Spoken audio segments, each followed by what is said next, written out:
welcome back to the channel, lads. It's episode number 2 of our Leicester City career mode. What a start it's been. It's 3 wins and a draw in our opening 4 games of the season, or since we took over, I should say. And we haven't conceded a goal. Up next, it is Bristol City. We are at the King Power Stadium for this one. That should be a tough game against a Bristol City side that are 7th in the league right now. Of course, that is where we want to be. We want to progress higher up that league table. We have so far moved from 19th in the league when we took over, and we are 14th now in the league table. I tried to see which players that are running out of contracts at the end of this season, and I've tried to, see if I can, look into giving some of these players new deals. To my surprise, there is a new feature in the game. I know I'm late.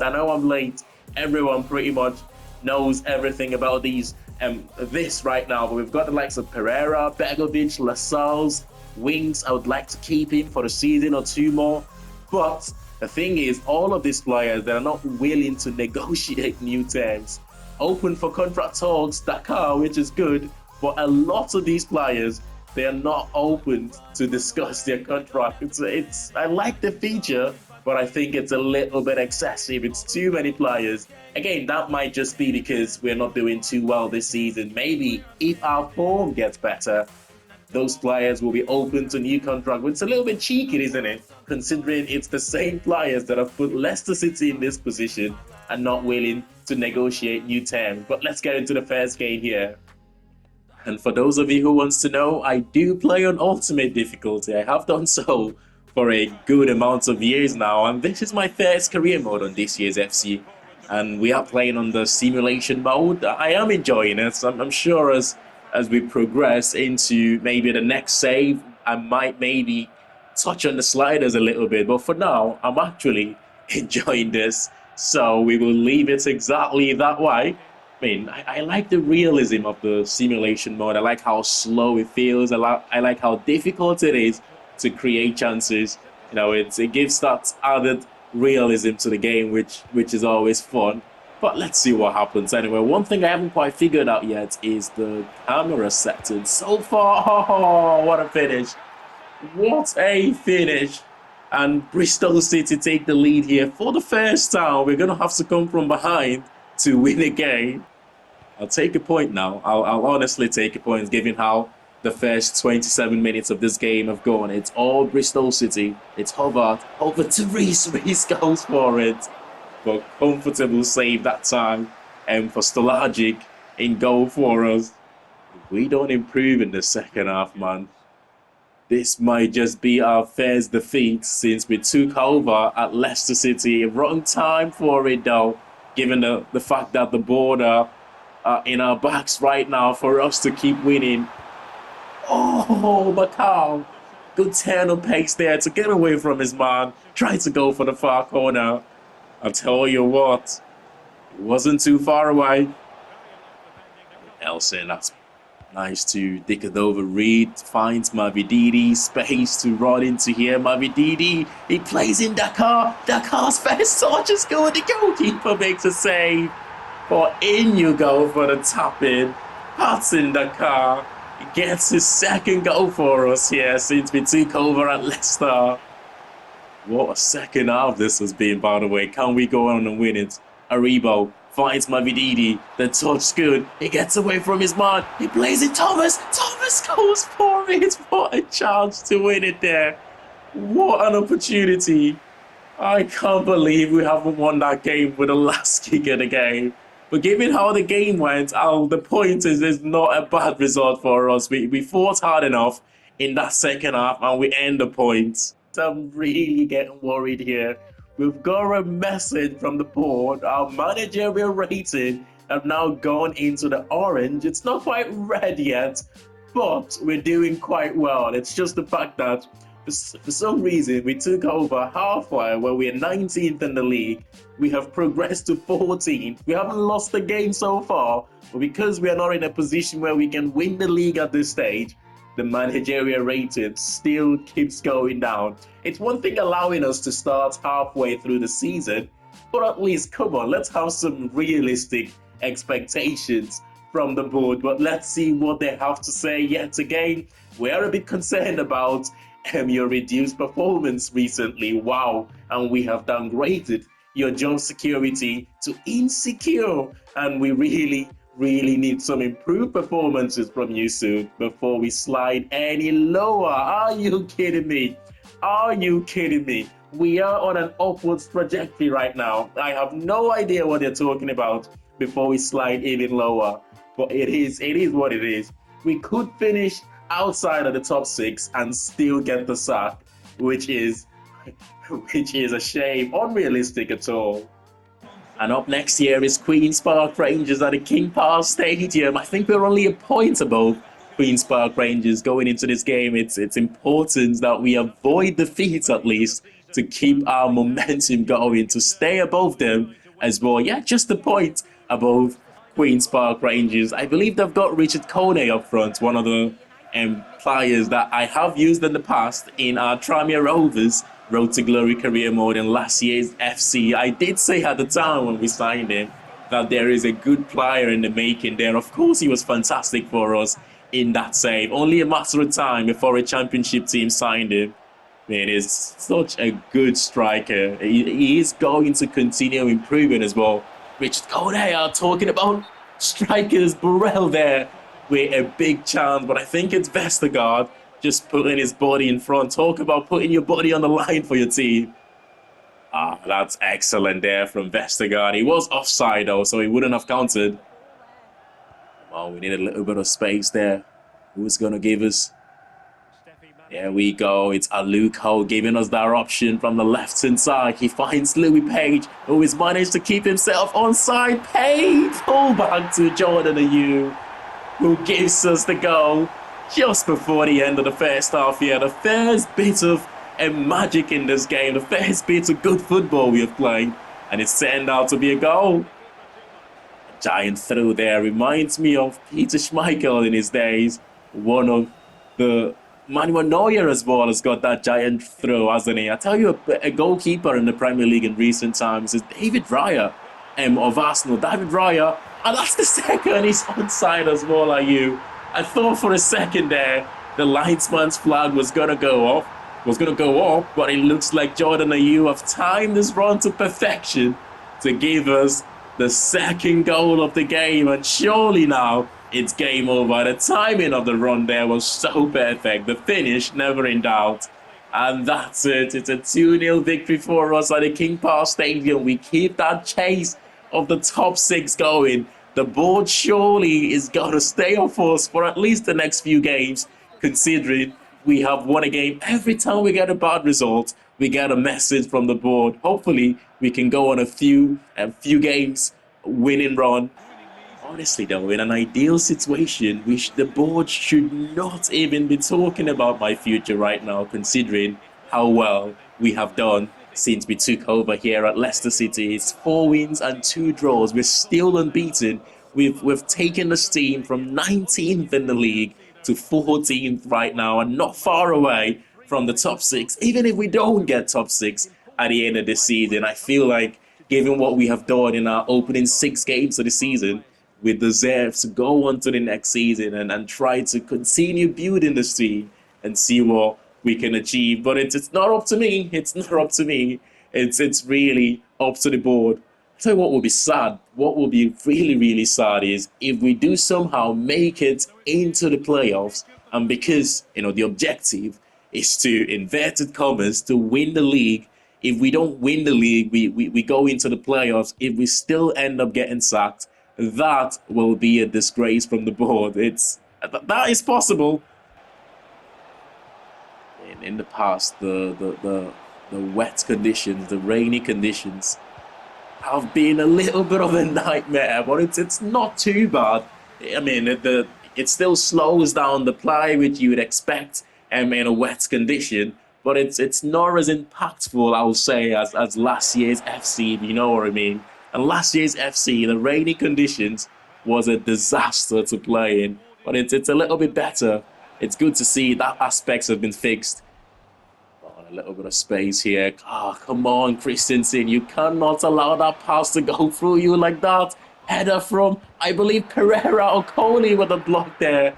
Pereira with the header, but couldn't clear his line properly. Poor defensive header, in my opinion. And we get away with one here on the break. Patson Dakar. Patson Dakar plays in for Tau, our top scorer. Leicester City top scorer. Makes it 3 goals, I believe, since we took over here at the football club. That's his 11th or so of the season, if I'm not mistaken. And what a finish! We are enjoying a fantastic spell right now. This is not over yet, though. We have still got about 13 minutes to defend and try and hang on to this lead. We're not going to do it that way, though. That is poor from Harry Winks. Don't let him turn. Don't let him turn. Good save from the goalkeeper. And our 1-0, our 1-goal advantage still stands. Kayembe there, replaced by Eduardo Bove. It's all Watford right now. It's looking like they might just get that equalizer. 3 minutes to hang on here. He gets in front of Pereira. Poor defending. Oh, come on. We cannot catch a break right now. We might just do now, and it's a 1-0 victory for us away from home. It's never an easy place to go to, by the way. Vicarage Road, the home of Watford. But we didn't create too many chances in the game. The one chance we did create in that second half, we took advantage of it, and we go away with all 3 points here. Come on! Our job is literally on the line right now. If we don't make progress, get close to that top 6 as soon as possible, I think we are going to get the sack. Another message from the board. I mean, we've done really well. We've won like 5 games and a draw in the 6 games we have played since we took over here. We have gone from 19th to 14th in the league, and yet it is so difficult to convince this board right now that we are the best person to take Leicester City forward. It's really not in our hands. Even if we go on to win all our games from now to the end of the season, I think the only way we will survive is if we get into that top 6. And Hull City holding down 6th place right now have got 62 points, and that means we have got 55 points. They're 7 points above us with like 7 games to go, which makes it really difficult to catch up on them. It all depends on, obviously, we have to win our games, but it all depends on the teams in that top 6 right now, how they do. We've got Preston North End, we've got Sheffield Wednesday, we have got the likes of Swansea, Portsmouth, we've got Hull City, which is good because Hull City are in that top 6 right now, and we have got Millwall and Blackburn Rovers to finish the season. Are we even going to last up until that final game of the season? I don't know, but let's see what the board has got to say this time. We're concerned about our performances, and yet again, they've downgraded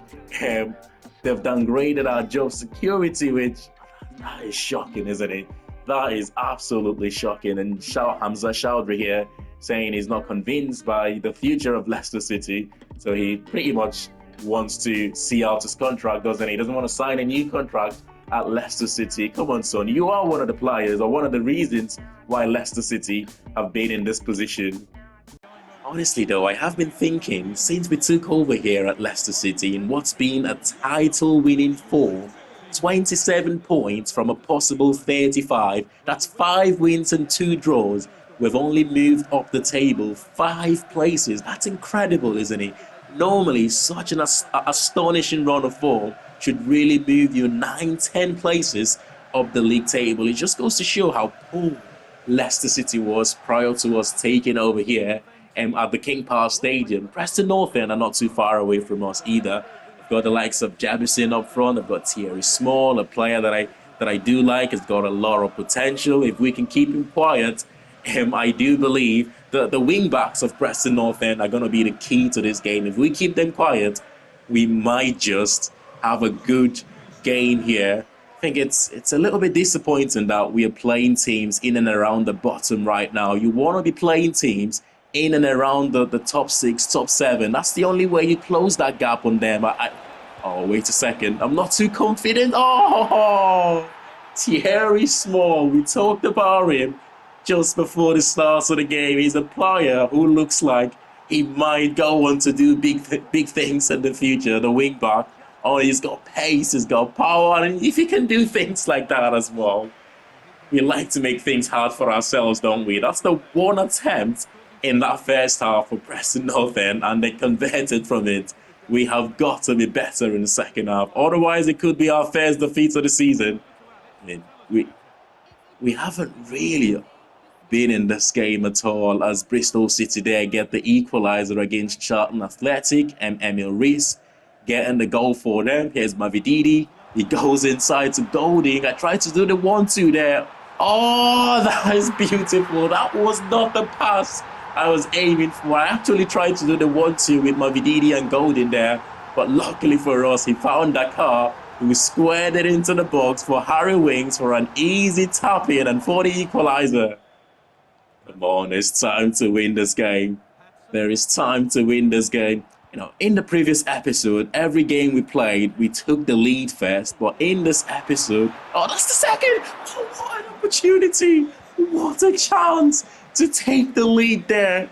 I was just going to finish my sentence and saying, this episode, I have seen a different side to this team. The fact that we're capable of coming from behind. When we concede a goal, we don't panic. It's the second time now we're doing it in today's episode, and that is one of one thing we would need to do a lot more. That's not good. That is not good. We win possession back though. One final attempt here. Ref don't blow. It's 91 minutes. 1 minute to stoppage time.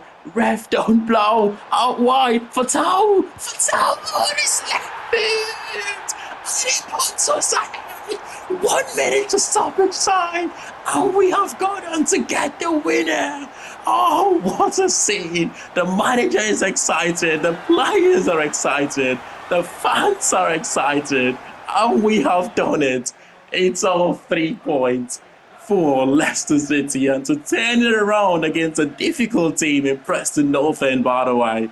Conceded a goal quite early in the first half, and we got 2 second-half goals from Fatal and Harry Winks to give us all 3 points.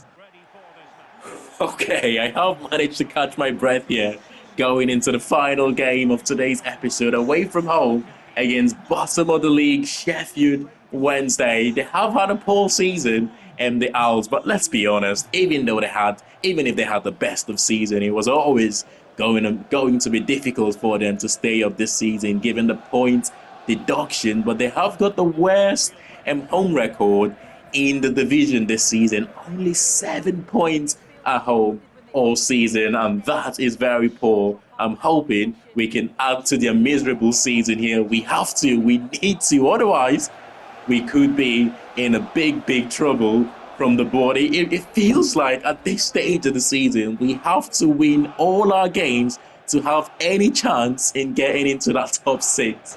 I mean, struggling teams like this at this stage of the season sometimes are the worst opponent you can face. In the case, that's a good save from Stolagic. In the case of Sheffield Wednesday, they don't have anything to play for. There's no pressure here for them. They don't have to win the game, but on the other hand, we have to win this game. Our job is on the line. The opportunity to finish in the top 6 as well is on the line here for us. Offside there. Dakar, offside there from Dakar, but it's not been the best to start to the game, to be honest. 33 minutes into the game, and we have managed to create any clear-cut opportunity so far. Patton Dakar finds Dickadover Reed. What a finish. Just when I was going to say we haven't created any clear-cut opportunity, and a player that has not started much for us since we took over makes the difference. It's all about using the squad, isn't it? Especially at this stage of the season. Sometimes you have players that you think, you know what, I don't really fancy you as a starting player, but guess what? You can also have moments, important moments like this as the season progresses. Dickadover Reed gets his second goal of the game. Oh, what a performance he's having in that number 10 position. And why haven't I been playing him in that position all season? I've sort of played him a lot more from out wide, and it looks like he might just get an assist there as well. Decadova Reed finds McCall. In you go, bottom left hand corner, easy as you like for McCall, who makes it 3-0, and we're running riots on Sheffield Wednesday right now. It could be 4, it could be 5, it could be 6, it could be anything we want this game to be right now. And that is how impressive we have been out wide. Cross into the box. Are you attacks that? And he smashed it on the crossbar. Oh, what a chance to make it 4 then. Okay, keep the... Oh, come on, keep the ball, keep possession. And just like that, we give Sheffield Wednesday a consolidation goal here. I think that's Yates, isn't it, with the finish? Yeah, it's the big striker for them, Yerry Yates, in the 90th minute. Get what is only going to be a consolidation goal for the home side. And it looks like the miserable home record, the miserable season for Sheffield Wednesday will continue for them as we come out of this one high-flying 3-1 victory for us to end today's episode. What a game, what a performance. Decadova Reed, take a bow, son. And with 5 games to go from now to the end of the season, our managerial rating keeps going down. Our job is not secured just yet, even though we've taken this team from 19th to 8th in the championship table. And with 5 games to go, we're only 4 points behind the likes of Hull City and Southampton, who are in the playoffs places right now, 5th and 6th respectively. You've got Wrexham there in 7th as well. Can we do it? Make it into those playoffs places? I feel like if we don't, we will be sacked at the end of the season, which is incredible considering how well we have done since we took over at Leicester City, Patton, Dakar. 2 teams there in the championship trying to approach him on a free, Middlesbrough and Sheffield United, of course. Next episode, we might just think about sitting down with him and renewing his contracts, depending on the sort of money, the sort of squad role he's asking for as well. But Fairytale leads the way as our top scorer this season. We've got the likes of James on 9 goals as well, and Decadova Reed on 7. In terms of assists, Fairytale leads the way on assists as well. You know what's good news for us, I suppose, is we're only 4 points behind Hull City, and we still have to play Hull City from now to the end of the season. But smash a like on the video if you have enjoyed this one, and I'll see you all in the next one. Thanks for watching, and bye for now.